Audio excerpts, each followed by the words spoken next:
Hi,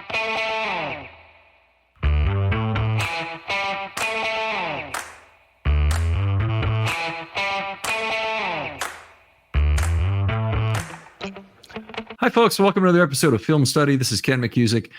Can't believe it's that time already, but we're starting with our Know Your Foe episodes. Today, we're going to talk a little bit about the Kansas City Chiefs. Joining us to do that is Matt Lane of the Kansas City Sports Network. Matt, how are you doing?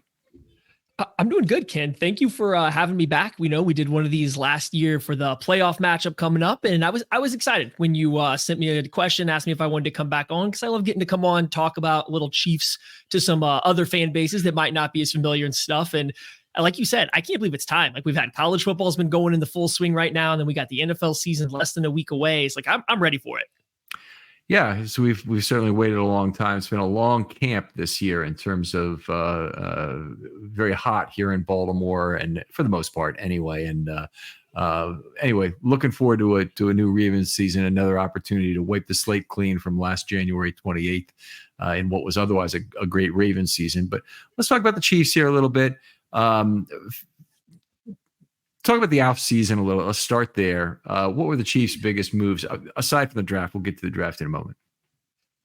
I think the biggest changes for the Chief, realistically, so I mean, like, you can look at the roster moves, like the loss of L'Jarius Sneed at cornerback. That's going to be a big one the Chiefs are going to have to try to overcome. You know, you said they're going to talk about the draft. They did try to bring in help to important positions there. But I mean, for the most part, it's a lot of the same team. The biggest changes, though, are like functionally, like scheme down, top down. They kind of are trying to revamp the offense to be something entirely different than what it was last year. And then you can see that in the moves they've made. You know, they go out and they sign a Hollywood Brown. They go out and draft Xavier Worthy. And then through training camp, through the preseason, it's kind of been paramount to them to work a lot more on the vertical passing game, because I think they felt they got way too one-dimensional as an offense, both just passing the ball and a lack of running game last year. So they went out this offseason, and I think some other fan bases might be kind of surprised when they see the Chiefs this year and just how it looks different than it has these last 2 years. And that's kind of funny, is they win 2 Super Bowls, but they're really working on trying to change up how the entire offense is structured. So the focus hasn't been as much on players in, players out, as much as offensively. I think they're trying to go through a little bit of an identity adjustment, because they did not like how the offense had to struggle up and down all last season. All right, let's talk about the draft for starters, because I think the Ravens and Chiefs had fates that were kind of intertwined in the draft, particularly over Kingsley Suamataia, who I really coveted for the Ravens. But I wanted to talk about the first round pick, of course, first. So let's talk about Xavier Worthy. That's the big one, and I get it right off the bat. Let's just start. Xavier Worthy's a small guy. He's a pretty slender fella, and that is going to present some unique challenges in the NFL. And I think everybody knows that. Everybody acknowledges it. But then we have to take a step back and look at who is the coach of the Kansas City Chiefs, and it's Andy Reid. Andy Reid kind of has a long history of making very slender, very fast wide receivers kind of work in the NFL. So if there was a perfect place for someone like Worthy to go to, it's the Chiefs to get the most out of him. And I really do think that they're excited for him. By all accounts, he's been a very smart player. You can even go ask, Steve Sarkisian at Texas. He picked up the offense really well there. He has in Kansas City. They've been showcasing him every chance they get in the preseason, during training camp, and like, they're putting him out there with the starters. He's not taking any second team reps all off season long. He is going to be a guy that's going to factor in. And to start the year, it might be a lot of just situational stuff, a lot of vertical passing. They're using him for one specific goal, but I do think that his idea of what they want him to be is going to continue to grow as the season goes on. But I mean, week 1, they're going to come out and try to weaponize his speed, and they got a coaching staff and a quarterback that really do know how to do that. So I think it'll be interesting to see, is his size going to be too limiting for him in the NFL, like early on in his career, or is that speed just going to play because Andy Reid's constantly going to be able to protect him? But I think within the building, they're pretty excited about what he offers, just because very few guys can move as fast as he does on a football field. So now with Marquise Brown, who obviously the Ravens know well and is a very small guy as well, that's really going all in on speed and not size. It really has been. And it's a little surprising, I think, to do both of them back to back. But Hollywood Browns, it's a 1-year deal in Kansas City. It doesn't look like they are expecting him to be in Kansas City for more than just this season. Maybe things change as the year goes on, as contract negotiations ramp up next year. But it seems like he might have been more of, this is an opportunity for us right now. I do know they were kind of interested in, one, getting him from the Ravens the first time he was available for trade. Then two, when he was coming up and the Cardinals were considering trading him, they were in talks with them again as well. So he's a guy that they've been interested in for a while. They finally get a chance to bring him around. I will think, though, they're going to use the two a little differently. It doesn't seem like Hollywood Brown has been predominantly a vertical guy for the Chiefs throughout training camp. And I know he only got one preseason play before he got hurt, but they used him a lot more as an outside wide receiver to beat zone coverage, to work kind of over the middle of the field. And you kind of go back with the Cardinals and look at his, advanced analytics and stuff. That's kind of where he won. He'd be, pretty good against zone. Is a lot more intermediate stuff than just downfield. So I think they were planning on using the two a little differently as is, but it definitely is a little noticeable how small they went to these two new receivers here. So the Chiefs have also been a team I associate with a lot of gadget plays, and particular speed players, extremely useful for that in terms of threatening space in other ways. Are both Worthy and Brown guys who would be used for gadget plays, whether that means jet motion, wide receiver screens, things like that? Or are they guys who they really want to expand the vertical passing game more with and have that be their primary responsibility? I think Worthy would be the guy that they would put in those situations a little bit more than Brown, especially now that we're already dealing with Hollywood Brown coming off of, the clavicle injury here and going to miss the first couple games as is. So I do imagine Worthy would be the guy that they are going to put into the jet motions, into the screens and things like that. Now, neither guy obviously is very good at breaking tackles. Oddly, Hollywood Brown in his NFL career, like his explosiveness, his speed hasn't manifested as a great yards after catch guy. It's been first contact kind of brings him down pretty routinely, whereas Worthy in college was a little better at generating it just because he's a different level of fast. So if of the two, I think he would be the guy that gets a lot of that. But on the flip side, I think Rashee Rice is still going to get a lot of the manufactured screens, little pop passes and stuff like that, because he is so good with the ball in his hands. For what you lose in speed, you gain and like the ability to break tackles and to shrug guys off. So I wouldn't be surprised if he's kind of the lead guy for the majority of those, lack of better term, gadget type plays. All right. How about other key injuries going into this game other than Brown? Justin Reed is going to be just coming back. I believe he is on track to play this game, but he suffered, a quad injury that kept him out of the majority of training camp and all of the preseason. So that's kind of like their leader and the secondary. He's played mostly strong safety for them. So he's the safety they like to kick down into the box, the one that handles a lot of the communication. It sounds like he's going to be ready to play, but who knows what kind of rust he might be knocking off for this game. And then Nick Bolton, their middle linebacker, also suffered an injury during the offseason or the training camp process here. Again, I think he's going to be ready to play, but who knows if he's going to be knocking off a little bit of rust once the time comes. I always like to look ahead in terms of cap situation for the Chiefs here. It looks like in pretty good situation, honestly, for 2025. 2024, dealing what is typical for a contending team, $5-6 million under cap, just enough to get through the season with your transactions. 25, they've got a little bit better situation, but they're not dealing with a ton of excess fat that they can work with.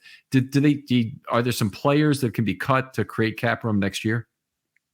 I think so. If you come out of this season and somebody like Jawan Taylor maybe didn't take the step forward and go back to playing like he did his final year in Jacksonville 2 seasons ago, he's a guy you have to start having some conversations about. At that point in time, I think Joe Thuney's contract also becomes one that you can shed if you no longer want to continue to pay an aging veteran guard and you have someone to replace him.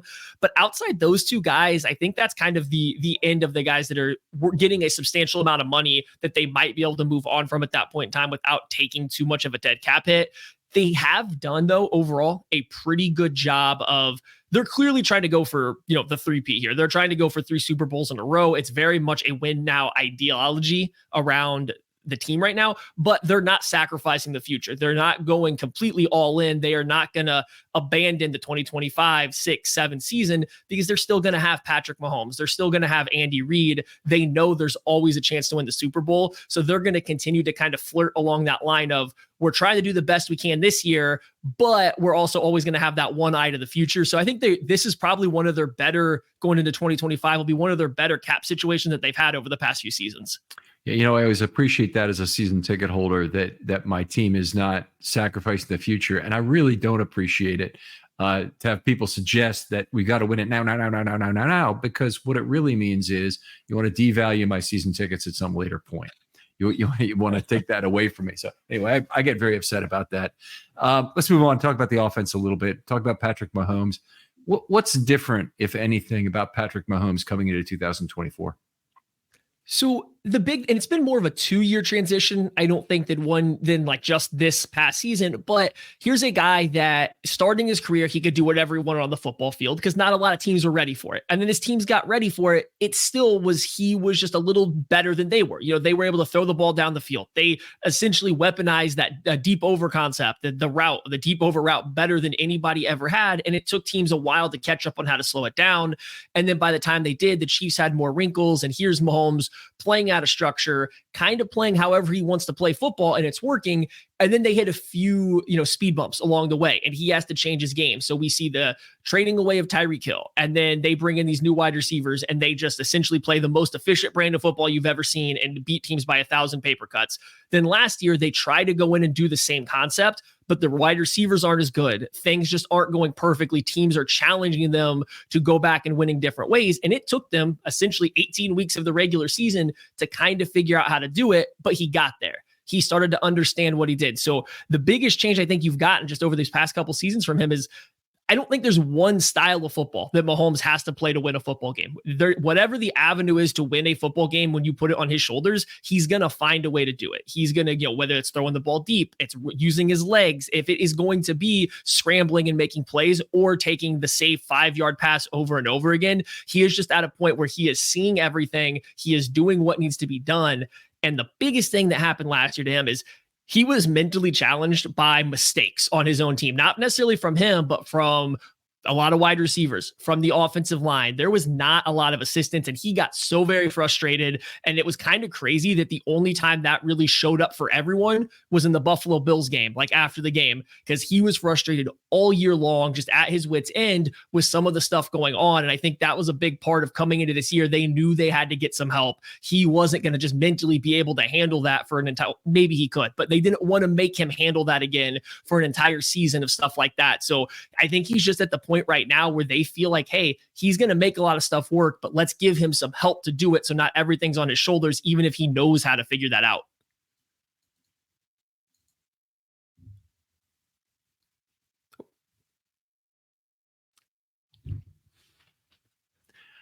Fantastic. Let's move on to the offensive line a little bit and talk about the current state of that. So take people through. I know people are aware of what Jawaan Taylor's penalty issues, but please take us through one position at a time. Yeah, so we'll start with the right tackle. We got Jawaan Taylor there at right tackle. He's definitely the starter. He got a lot better as the year went on, just in terms of his play. There was still some penalty issues, but I think it really got in his head early last year that the alignment stuff, the getting off the snap early, like it really bothered him. And I think threw off his timing while he's learning a new offense, and he's playing next to, at right guard, Trey Smith, a new player. So I think Jawaan Taylor should be better this year. I don't know if he's ever going to be a great right tackle for the Chiefs, but what he does well in pass protection with the quick feet and being kind of a finesse blocker works well for what they like. He just definitely started last year slow, ended on a little bit of a higher note. So I think the Chiefs are hoping he carries that into this season. Then moving next, like I said, Trey Smith's the right guard. He's young. They're in contract negotiation talks now, so we will see if that deal gets done. But he's probably coming off of his worst of his 3 seasons in the NFL, and it was just because it was inconsistent, and maybe that's due to playing next to a new right tackle in Jawaan Taylor. But with Trey Smith, I mean, you get a physical, mauling right guard. He seems to play his best against the best competition. So when he goes up against, for a lack of better words, just other normal, regular defensive tackles. He kind of plays up and down. The better the competition gets, usually the more he steps up, but he's in a tricky spot because he would like to be pressing on defensive tackles. He would like to run the ball more. That's not what the Chiefs love to do. So his play can be a bit inconsistent. You can get really high highs. You can get really low lows out of Trey Smith. Next to him at center's Creed Humphrey, the epitome of consistency. I don't really have a lot of holes to poke in his game. There's a reason he just got paid as the highest, paid center in the NFL right now. He's good all the time. And the one issue he had last year was some poor snapping. He worked on it all off season. He's actually changing his grip on the type of snap he goes. He's now going to the dead ball snap. And so far it has gone well, according to Mahomes and him. At left guard, Joe Thuney. Can you explain what the dead ball snap is? Yeah, no, absolutely. So there's a couple different types of snaps for centers, but for the most part, like most people see a snap and it comes from a center in the shotgun going to a quarterback is going to look kind of like a long snap, where the ball is going to come back in a little bit of a spiral. Centers are going to hold the ball almost like they're trying to throw it from like you would throw it from the nose. They're going to throw it between their legs with a little spiral to it to the quarterback. The dead ball snap, you kind of hold it a little bit more vertical. So you're holding the ball on the tip while the other tip's kind of on the ground. And when you snap it back, it just kind of floats flat like a knuckleball back to the quarterback. And some centers like it, some centers don't. But realistically, you're just reducing the spin. The velocity on it's usually a little lower. So some quarterbacks don't like that the ball is going to get to them, a fraction of a second sooner. But if you can control the aiming point a little better, because that is something that Creed Humphrey did have an issue with last year, I think they'll sacrifice that fraction of a second so he can be a little bit more accurate with it. Okay. All right. Very good. I think we've Ben Cleveland, who might start for the Ravens in this game at center, depending on Linderbaum's availability, has been using a kind of a vertical snap as you're describing. I imagine it's the same thing. Yeah, it's real popular in college. It probably stems from high school, but it's gotten popular in college again over the past few years. And I think it's the same concept is you're getting more and more undersized centers. A lot of times that, not that these guys are, but like you have coaches that have more undersized centers. It's easier to teach them how to hold the ball if they happen to have smaller hands this way and just kind of flip it back there versus a pretty snap at all times. So I think it's becoming more and more popular. And I wouldn't be surprised to see it become increasingly popular at the NFL level going forward. All right, fair enough. We were on Joe Thuney. Talk about him and then the left tackle. Yep. Joe Thuney is returning from a torn pec that he suffered last season. He is going to play. It seems like he's all ready to go in this game, but this will kind of be his first action. I don't know. Joe Thuney's been around for a long time. He's been an all-pro guard for a long time. I don't know if you have many concerns about him having to knock off rust that you might some other guys, but it will be his first real action, first live action of the year. So that is just worth noting. But Joe Thuney, still one of the best guards in the NFL. Again, very consistent, never going to overpower anybody with his size, strength, maybe not even be the most fleet of foot guard, but he just rarely loses a rep. He's always in the right spot. And that's really good to have because next to him is a second-round rookie, Kingsley Suamataia out of BYU, who has essentially been unchallenged all training camp long for the Chiefs to be the starting left tackle. They told everybody it was a position as a competition between him and last year's third-round pick, Wanya Morris.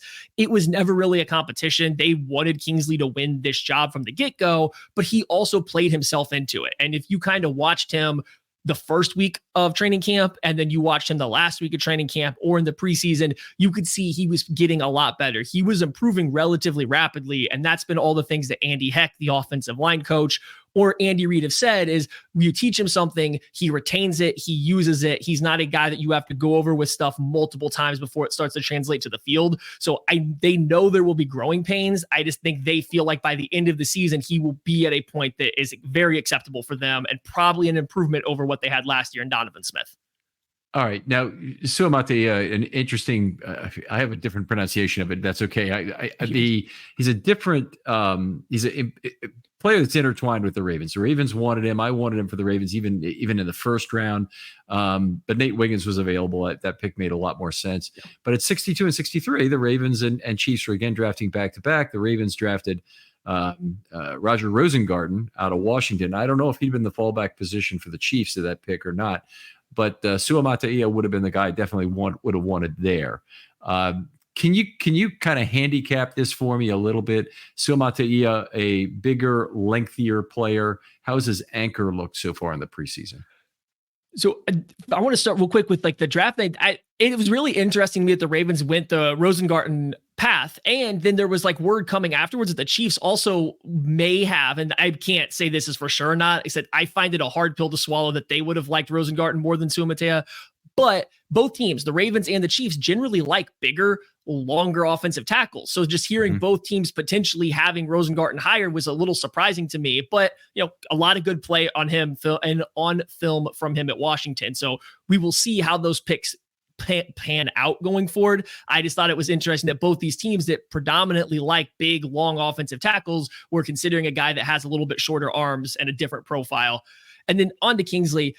The anchor is definitely something he struggles with, and more so than just being the raw strength, it's just his hands are usually carried too low and too wide. So when he gets his hands fitted properly, when he gets them in the right place and a defensive player doesn't get into his chest first, the anchor's completely fine. He has no problem getting up underneath guys, holding his own, lifting them up to slow down any bull rushes or anything like that. However, because he likes to carry his hands relatively low and kind of wide, and again, this is like a newer common thing for offensive tackles in college, so that they can use different hand techniques, he does allow guys get into his chest a little too frequently, and that can knock him back. And then because he's a taller guy, he can struggle to re-anchor once he gets there. And so he really gives up ground in the pocket when that happens. That is something the Chiefs have been working on him with throughout training camp, but it is something that you were probably going to see throughout his first year, maybe couple years in the NFL, is that he's got to work on his hand timing if he is going to play with his hands in that spot, and he can't let defenders get into his chest as often. I, by the way, definitely very similar characteristics in terms of a lot of ground given up in the pocket. The Ravens, by the way, have been fine with that over the Lamar years at left tackle. Ronnie Stanley's been a guy who's had a great mirror, and he's been able to give ground and very effectively, because Lamar takes bump pressure from that side extremely well, floats around the pocket, with great ease. But the issue I have with Rosengarten relative to Suamatea, the Chiefs have obviously made the decision to go with him right off the bat. And I think it makes a lot of sense always to do that. The upside you get from that potential selection is terrific, but also it helps you make decisions for the future. And it's going to help them make a decision potentially about Jawaan Taylor. In Baltimore, Roger Rosengarten hasn't yet been given the job. We may see him there on Thursday night. We may see him just rotationally on Thursday night. We might see just Patrick McCary being the starting right tackle on Thursday. So it's going to be interesting to see how that plays out. But the Ravens need to know what Rosengarten is before 2025 to decide what they do about Stanley. I think the Chiefs' decision to go with Suamatea earlier rather than later is very progressive. Yeah, and I think that's been that was a big part of it too. I also can say, like, I don't think the coaching staff was overly impressed with their third round pick last year in Wanya Morris. He was giving some opportunities to start during the regular season when Donovan Smith got hurt, and it started out okay, but it kind of quickly deteriorated and wasn't great. And it just doesn't sound like they were in love with some of the practice habits or, the way it was going in the offseason before that and afterwards. So they knew they wanted to bring in talent to the tackle spot. And I think they were very happy that they were able to get who they got in the second round, because they felt like they could get him to a point to where by the playoff run, by the Super Bowl, hopefully Kingsley will be playing at a level that they can win with. And, they've won a couple Super Bowls without great tackle play. So they feel pretty confident and making up for that with strong interior offensive line play with Patrick Mahomes, who similarly to Lamar Jackson can handle some tackle pressure, especially off that. If you're going to let him roll to the right a little bit and get away from the left tackle spot, he's okay with that. He's okay being flushed out to the right. He's okay ducking underneath his left tackle if they get beat up the arc and working back underneath it to the left. So things like that, I feel like they're okay with. So they are going to deal with those growing pains, but I'm sure there will be some, because he's a 1 year or 2 year starter at offensive tackle. Kingsley is here. He's just now moving back or staying on the left side after only one season there. And he's coming from a relatively air raid type system to now go play in an Andy Reid play or scheme. There's going to be growing pains, and they know that. It's just, I think they have a lot of confidence with him playing next to Joe Thuney and with Patrick Mahomes behind him after what they saw from Donovan Smith last year. All right. Outstanding. Let's move on. Talk a little bit about the wide receivers, go through what they each bring to the offense. Yeah, so we talked a little bit about Xavier Worthy off the top, and the big thing there, so he is gonna run. I don't know if everybody remembers, but Tyreek Hill put a lot of pressure on defenses because he just never stopped running, whether it was just motions behind the line of scrimmage during a play, pre-snap, then he ran vertically. Teams were tired of having to chase him around come fourth quarter. I think the Chiefs are really going to do that to Xavier Worthy. They are going to make defenses run to try to keep up with him all game long.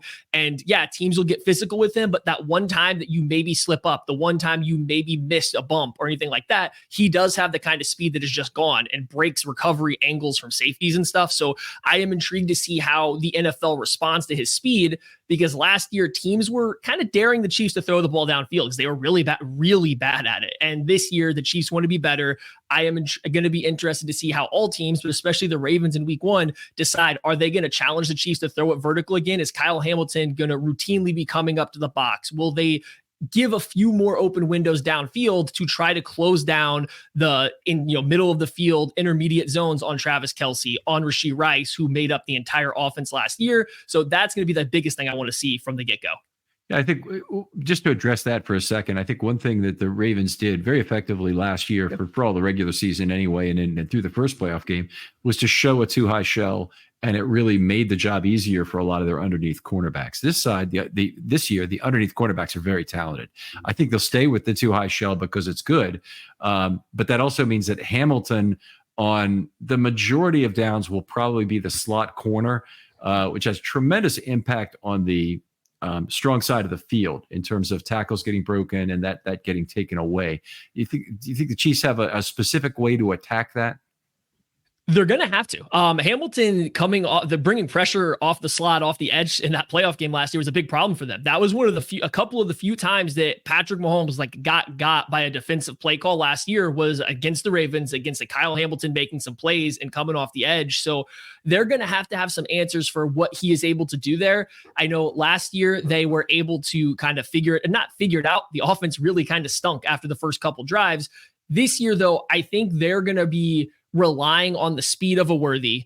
Hollywood Brown's not there. In a perfect world, they'd have him, but they'd be relying on some of that speed to create more space, more zone space for Kelce, more space for Rashee Rice to get going, because teams had a lot of success just kind of muddying up stuff underneath. Now, to your point, if the Ravens are able to live in too high and take away that vertical ball, I think the Chiefs are okay with it because they still trust Andy Reid to scheme up ways to get Rashee Rice the ball in space. They trust Travis Kelce to run those fake called routes where he just goes and finds space and sits down. They'll be on the same page. They feel like they will be able to do enough of that kind of stuff throughout any matchup, but they are really going to rely on Worthy and Brown to stretch defenses out, give a little bit more space in there, and hopefully the run game gets going a little bit well. So now you're attacking a defense on all 3 levels. Last year, the only offensive attack they had was the short passing game. This year, they want to be able to throw it deep. They want to be able to run and continue to throw it short. And I think the Ravens did a great job of saying, we know what you're doing last year. They just muddied up that kind of short to intermediate area, and the Chiefs didn't have any answers for it.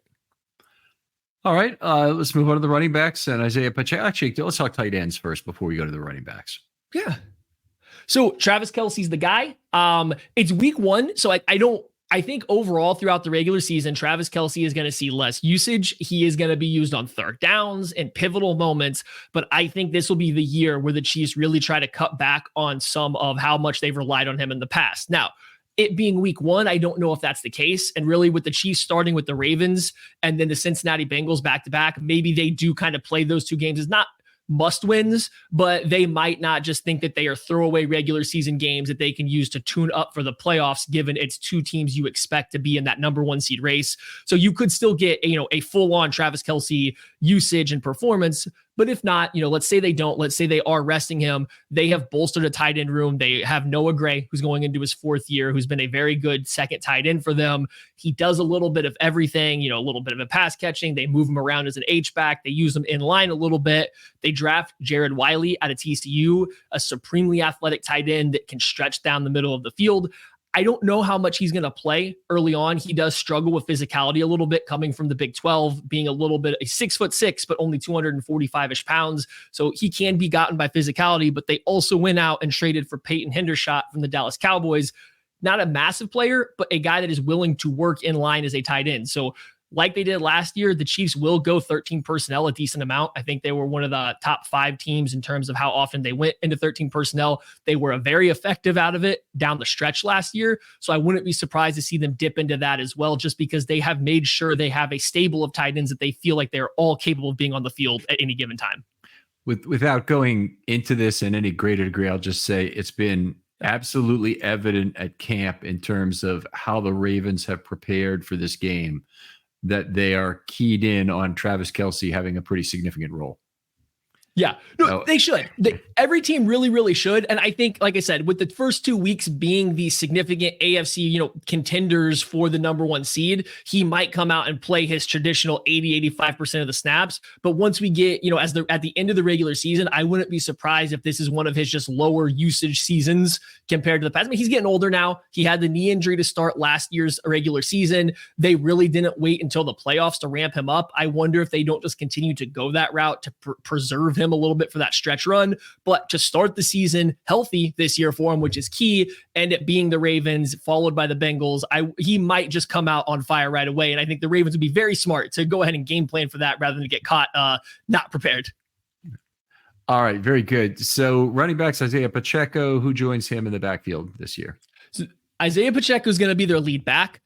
They have an undrafted free agent out of UCLA, Carson Steele, who's kind of a fullback / running back. He made the squad. He was very impressive, during training camp and the preseason. The Chiefs have had a fullback. Andy Reid has had a fullback on his roster almost every season until the past 2. Last year, really. It was just last year. And I don't think that they liked how that impacted their short yardage rushing game. They really do like to get a fullback dive involved. They do like to use the fullback to kick out a defensive end as they try to run downhill on 3rd and 4th and short, because they are not allowed to run a quarterback sneak anymore after Mahomes dislocated his knee the one time. So they really do like to utilize a fullback there, and they didn't have one last season. So they get a bigger running back coming from college. So he's going to play some snaps. I don't know how many, but the biggest move was they went out and signed Samaje Perine, who was cut by the Denver Broncos. He's been one of the best 3rd down running backs in the NFL the past couple seasons, and the Chiefs had been relying heavily on Jerick McKinnon in that role for these last couple Super Bowls. He kind of has aged out. I don't even think he's on a team right now. The Chiefs decided to go a different route, get somebody a little younger, but Perine, they hope he is going to be up to speed and ready to play in week 1. So we'll have to fully see on that, but I wouldn't be surprised to see him get the majority of the 3rd down running back reps, because he is a very good blocker. He is a dynamic pass catcher out of the backfield. He's consistent at it. And those are things that Isaiah Pacheco, I haven't mentioned Clyde Edwards-Helaire yet because his status is up in the air. He hasn't practiced for a few weeks, dealing with some PTSD that stems from an incident back in college at LSU. So I'm not sure if he's going to be active or ready to play in this game, but so they are really hoping that Samaje Perine is able to come in, be that 3rd down back, and spell Isaiah Pacheco a little bit, because Isaiah Pacheco does like to run so hard. He probably doesn't need to get every single rep possible. Can you give us a little more detail on the CEH situation? What happened in college? So in college, him and a buddy, I believe somebody had attempted to rob them while they were in a car, and it resulted in a shootout in which the person that tried to rob them did die. And so he was, doesn't get charged with anything. He was found, it was completely in self-defense, but he's missed some time during training camp with PTSD. And it's something that they're not 100% sure when he is going to be ready to be back with the team doing full-on football activities right now. So it's been a little ambiguous about what his state is going to be going into the year. Okay, interesting. All right, let's move over to the defense and talk about some things. What I usually like to start with on the defense is what do the Chiefs like to present as a 3rd down pass defense look? Are they a committed nickel team? Do they move to a dime? What do they do?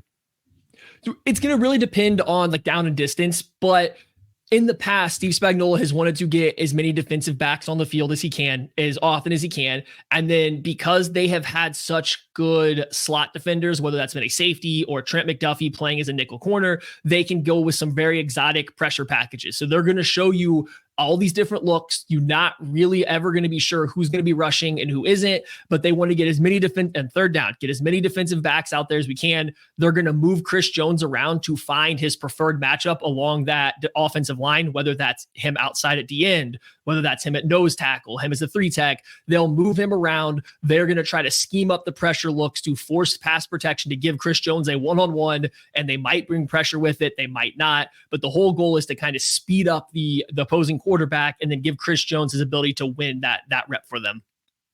All right. Very good. Let's talk about rotation, depth, snap management on the defensive line. Starting with that, what does the line look like? Yeah, so the defensive line, the big thing there to start with is Charles Omenihu did tear his ACL last year. So he's out until at least November. So that is another injury. They will be without Charles Omenihu to start the season. He won't be able to be here. And that's kind of a big deal for them because he was arguably their best pass rushing defensive end last year while healthy. Him and George Karlaftis kind of shared that role. So George Karlaftis is in there. He's playing one defensive end spot. Him and Chris Jones are their top two players. That's kind of the basis of everything. And Karlaftis is really developing into his own, good against the run. He's getting better as a pass rusher. He's kind of more of a high effort motor power guy, but he's starting to put together some quick wins in the NFL now. So he's really coming along. I think they're expecting a bit of a breakout year in terms of him as a pass rusher. We talked about Chris Jones. The nose tackle spot for the Chiefs is whatever player happens to be in the rotation right now. It's going to be a combination of Derek Nottie, Mike Pennell. On third downs, they'll bring in Tershawn Wharton, who's a little bit more undersized, but it's just not a position that they've prioritized. They want a bigger bodied guy over 300 pounds to just kind of hold some space in the middle and take pressure off the linebackers, take pressure off Chris Jones. So that position is just, it's going to be a guy that is going to go out there. You probably won't notice him too often on a good day. On a bad day, that can be one of their biggest weaknesses, and it can allow teams to have a lot of success running the football up the middle. And then the opposite defensive end is going to be Mike Dana. He just got re-signed to the Chiefs after being a free agent. He has worked his way into a very solid starting defensive end, but on third downs, he's a guy that they would like to come off the field a little bit more frequently or reduce to be an interior rusher because he's not the most dynamic pass rusher. They tried to help out the room by going out and trading for Cameron Thomas from the Arizona Cardinals.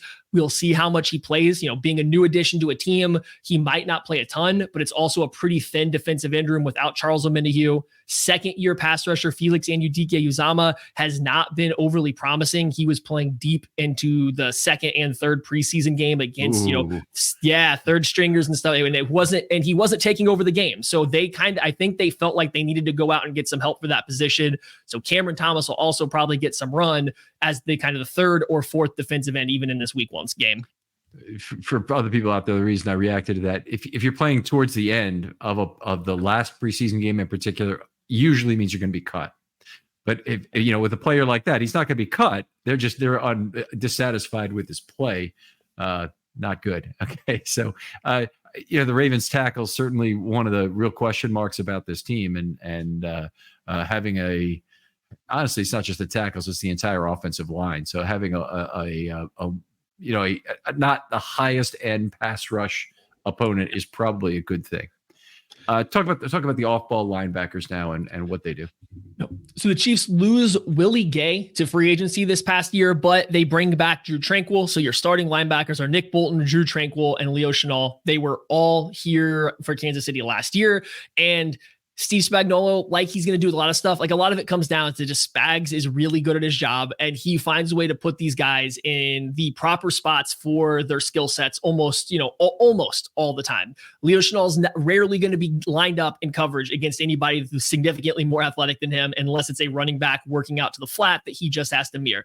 Drue Tranquill isn't going to be, the guy going to be asked to take on a fullback in the hole all the time because these just aren't strengths of those guys. They do a really good job of getting those guys to play to their strengths, but at the same time, they're all pretty smart players. Like Nick Bolton, for his limitations in terms of in pass coverage and his overall range, he is a very good leader. He plays physically, and he has a knack for making big plays. He can shoot gaps downhill, and he ID stuff pretty quick. And a lot of big games, there's almost always a play or two that you see Nick Bolton make that really kind of pops and flashes that not a lot of linebackers in the NFL can do that.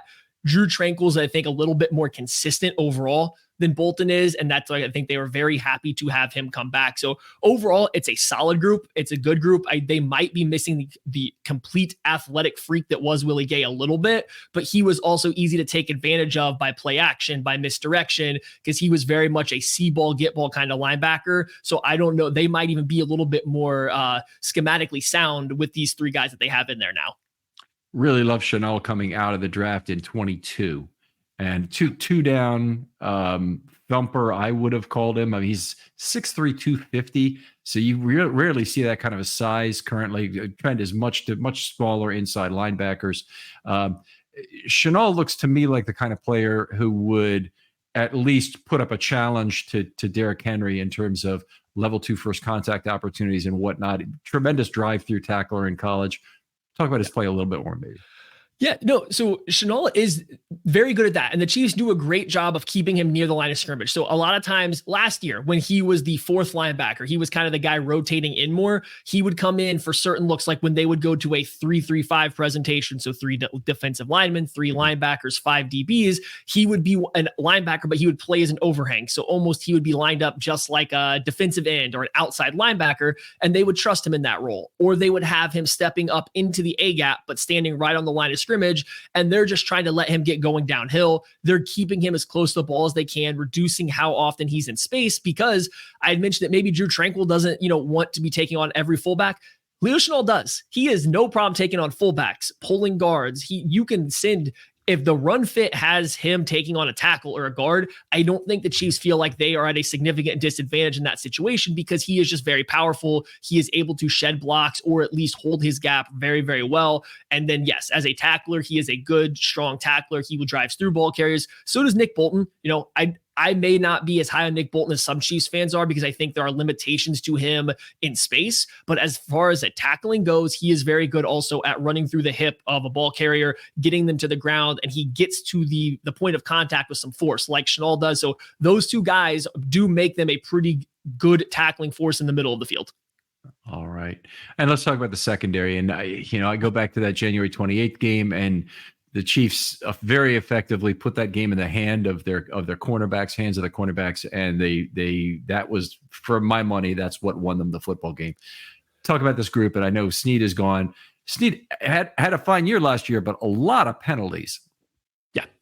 So L'Jarius Sneed for the Chiefs, he was very important, and I do think there's going to be a step back. And if you sit here, we're sitting here at the end of August, and we're talking about what might be the downfall of the Chiefs. It could be the fact that not that they're missing L'Jarius Sneed per se, but that nobody stepped into his shoes. And so what I mean by that is, yeah, there was a lot of penalties, and he was far from a perfect cornerback.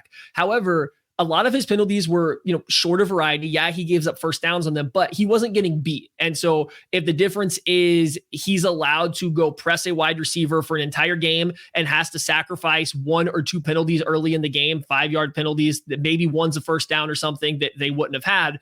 But if they are able to sacrifice that first down early in the game to allow him play physical for the rest of the game and essentially, for the most part, not get beaten too badly, they were taking that risk. It's the old Seattle Seahawks philosophy of they're not going to call pass interference every single play. Let's just get it out of the way early, and that way we can keep going. So that's kind of how he played. And the Richard Sherman mantra, by the way, you're not going to call it every time.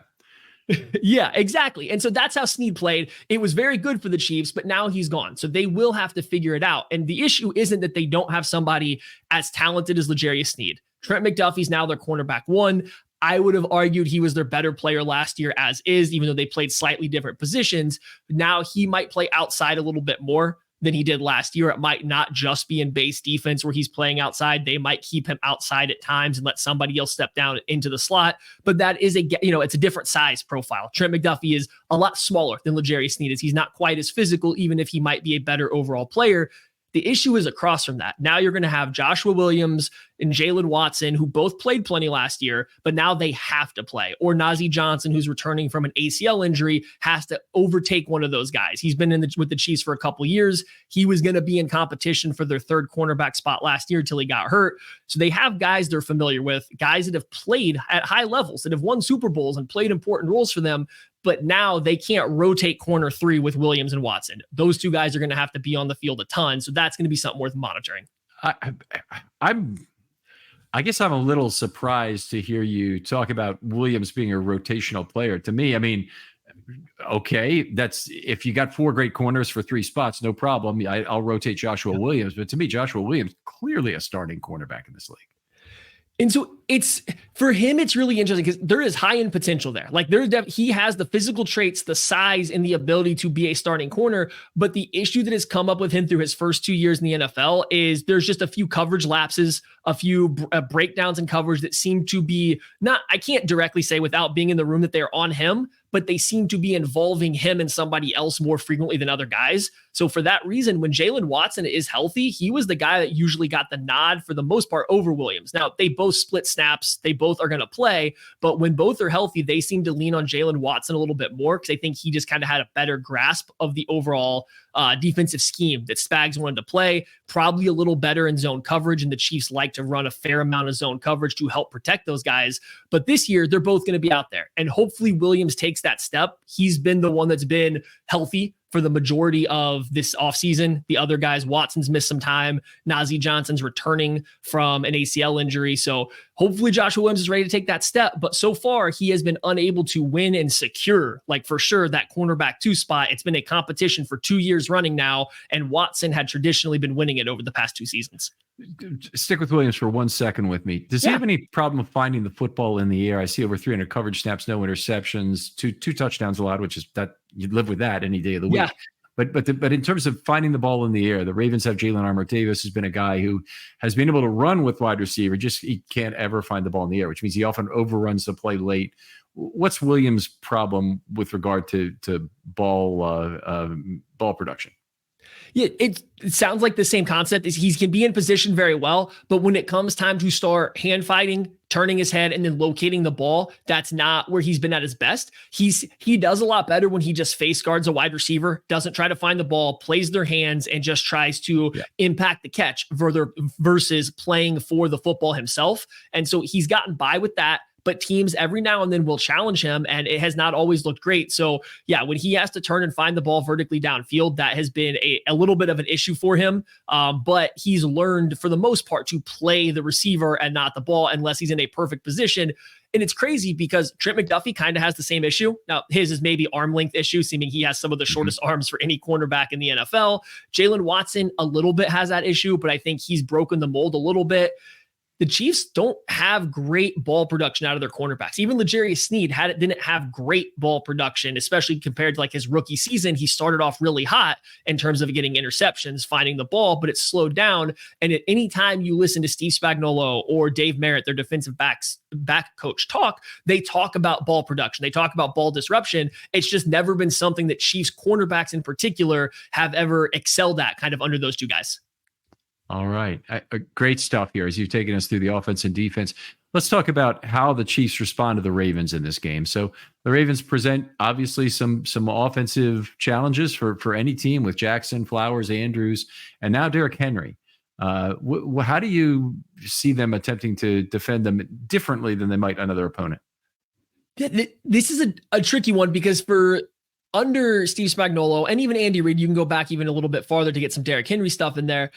The Chiefs have had a defensive game plan for the Titans with Derrick Henry, and they have had a different defensive game plan for Lamar Jackson and the Baltimore Ravens. The two obviously have never met because they haven't been on the same team. So I don't know how exactly they're going to mesh those together. Against Derrick Henry in the past, the Chiefs have very much lived with playing the run almost all the time and living with, at the time, Ryan Tannehill or Marcus Mariota beating them off of play action and throwing the ball and having those wide receivers for the Titans win because their entire goal is to hit Derrick Henry at the line of scrimmage or in the backfield before he gets ahead of steam, because that is when he is the most vulnerable. I'm not going to say vulnerable, but the most vulnerable is before he gets ahead of steam. So they like to crash linebackers. They like to get safeties or nickel corners coming off the edge or stepping down to stop Henry before he gets ahead of steam. On the flip side, you can't really do that to Lamar Jackson. And against Lamar Jackson, they've kind of alternated between we're going to bring a lot of pressure or show we're bringing a lot of pressure, but then we're going to play coverage behind it. We're going to keep a lot of eyes on Lamar Jackson. We're going to play a lot of zone. We're going to try to keep him just corralled. We're just not going to try to give up the big play. We're going to keep everything right here in front of us and force them to move the ball down the field all the way without giving up the explosive plays. Now, I don't know if those two things are going to be able to saddle up well with each other at the same time. So it'll be interesting to see which one they decide to take away in this game and how they decide to go about it, which one are they willing to die by, so to speak, on the field.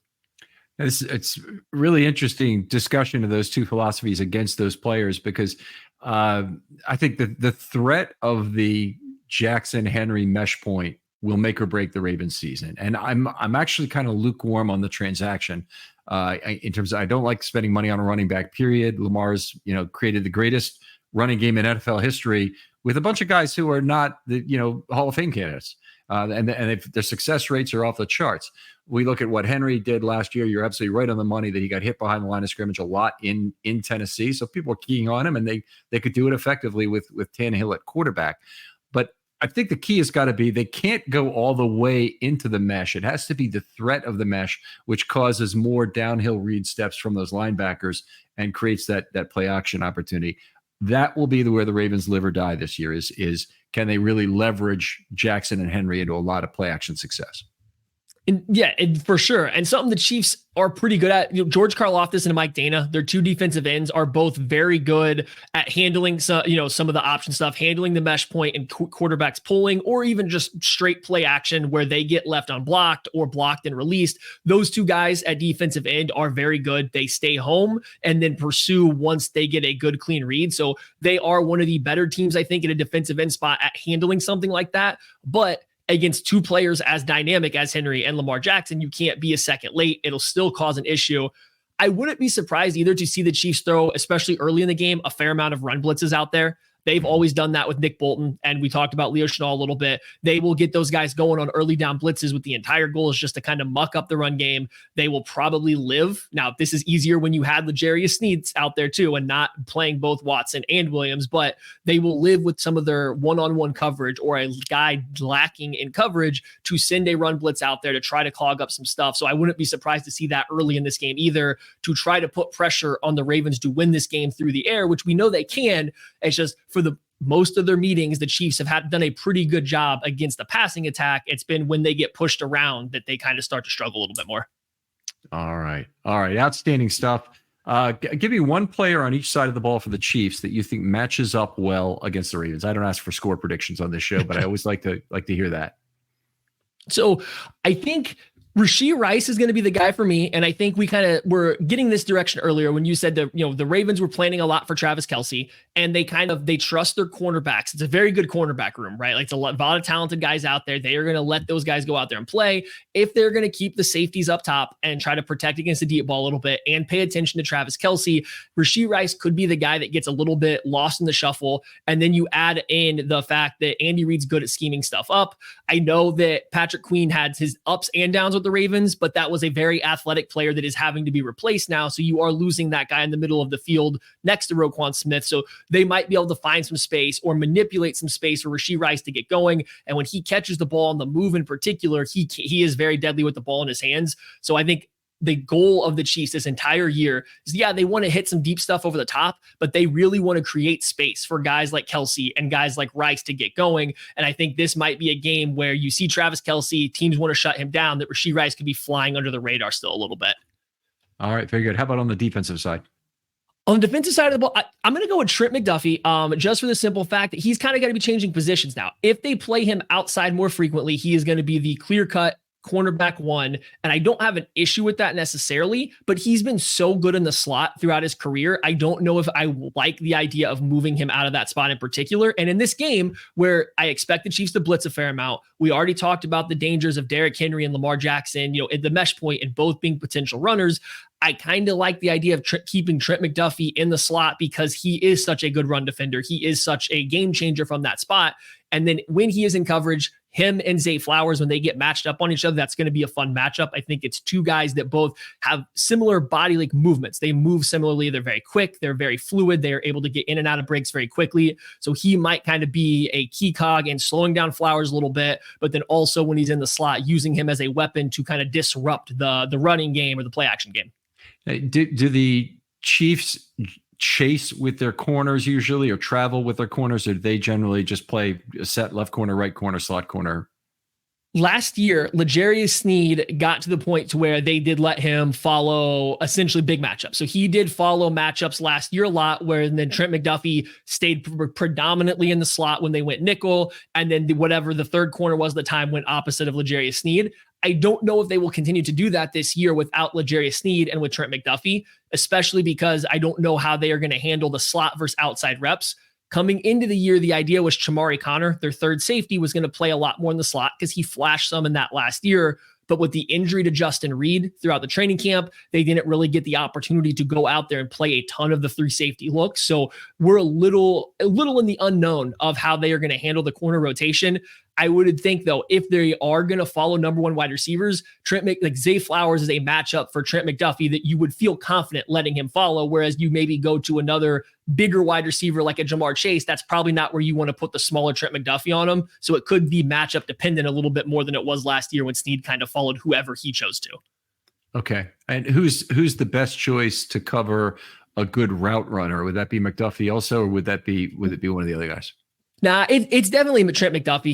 He is by far their best cover corner. His biggest issue is just at the catch point because he just does have the short arms, and he has occasionally gotten lost trying to track a football up and over his shoulder. So we can go back to the Super Bowl versus the Eagles. He had an easy interception that he just misplayed, and A.J. Brown catches a touchdown. There's been a few times that he has just gotten beaten by bigger wide receivers, in the NFL level, that he can stay right in their hip pocket. He just doesn't always have the length to keep up with them. But normally when it comes to guys that are good route runners, that are quicker, shiftier, faster, he can stay with them very, very well. And more for deny the ball, when it stays in front of him, he is very good at driving downhill and producing pass breakups. It's just trying to play it over his shoulder versus size has definitely been an issue for him.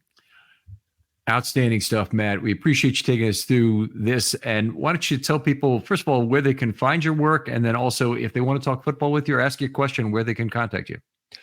Yeah, no, thanks you for having me on again, Ken. I really appreciate it. My name's Matt Lane. I work for a company called KC Sports Network, and we cover all Kansas City-based sports. It includes NFL, college, baseball. For the most part, though, I'm just doing Chiefs and a little bit of college football. You can find anything that we talk about with the Chiefs on our YouTube page or wherever you download a podcast. That's just KC Sports Network. There's a bunch of different Chiefs shows on there. My particular show is called the KC Laboratory. And, we have 2.5 pods a week, depending on if there's games or not. So I do all my podcasts and stuff there. And then you can find me if you have a question for me and you really want to ask something about the Chiefs. You can find me on Twitter at Matty_KCSN. I will have my DMs are open. I will happily answer questions, that you might have about the Chiefs if it interests you. Outstanding. Other facts out there. Want to remind people we're getting back to our regular schedule for the regular season, which means 2 defensive pods, 2 offensive pods. Know Your Foe will typically be coming out on Thursday or Wednesday, one of the two. Friday morning GM, of course, one last thing, and 2 matchup shows. So there'll be tons of Ravens content for you starting this week. And look for that, please. Matt, thanks again for coming on. Thank you. And we'll talk to you next time on Film Study.